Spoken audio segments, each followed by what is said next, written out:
partner to fix this. So I appreciate that opportunity to work closely with Cindy and bring her in even closer to be in this collaborative effort with us.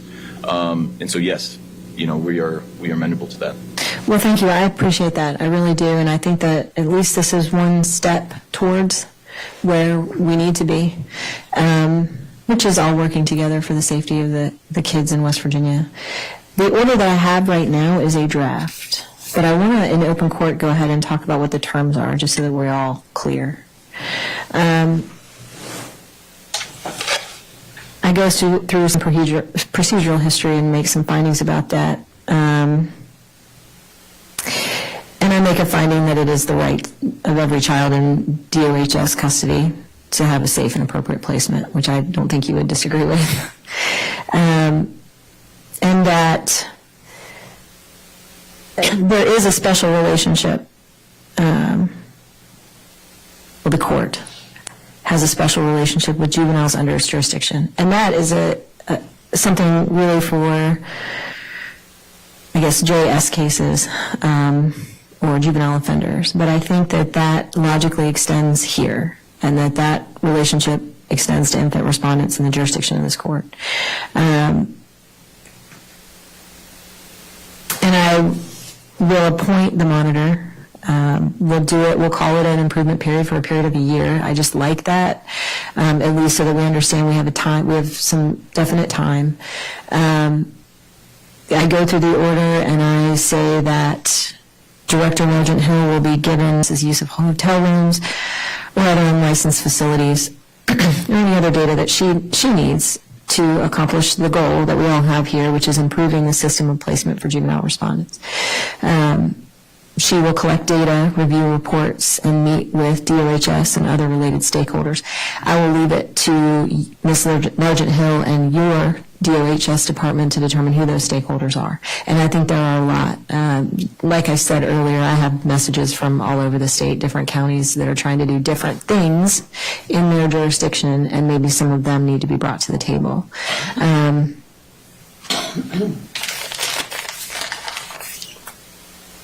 Everyone will make themselves available for the meetings. I know they will anyway, but that's what's in the order. And that the monitor will provide a written report to the court at the appropriate frequency. And that will be determined by me and the monitor. I don't want to make her do useless reports, so you guys, I know, need some time to get all of that together.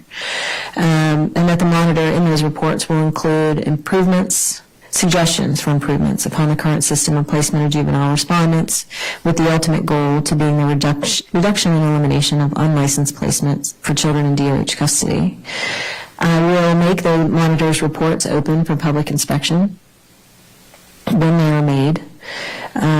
If I need to do if the court needs to do further orders, I'm happy to do that if you all can agree to what they are.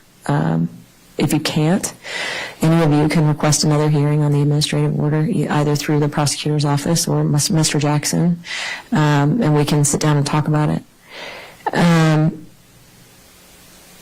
There are two issues that I would like to start off with and that I'm putting in the orders.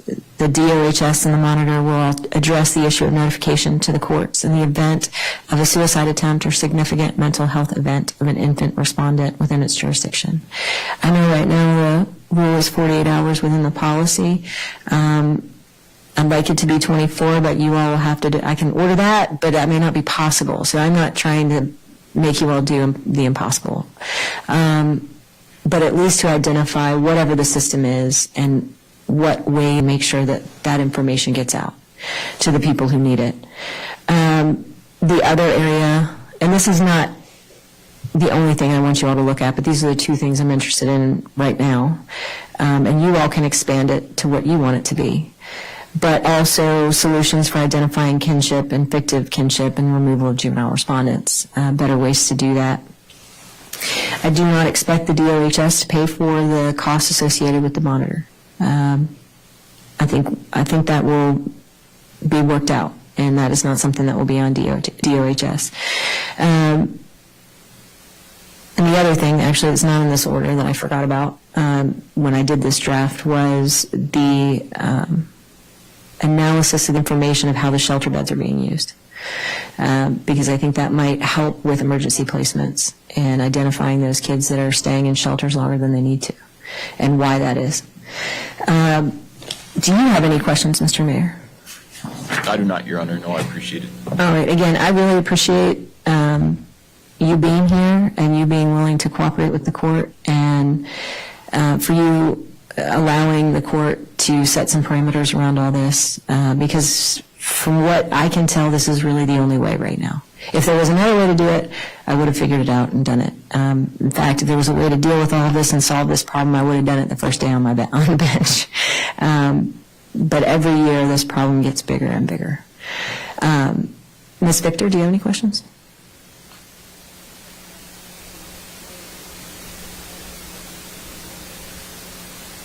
Ms. Pellegrin and Ms. Resnick, do you all have any questions? No, Your Honor, thank you.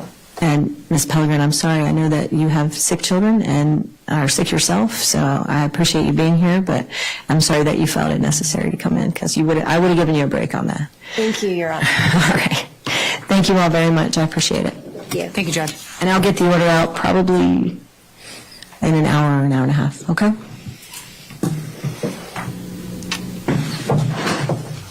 I have to leave that meeting.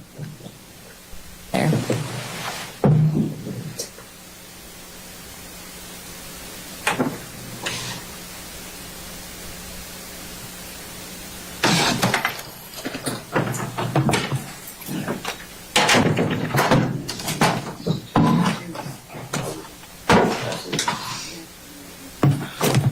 I am bringing it in. Hi. Hi, Ashley. I think we've got my husband up here. Yes,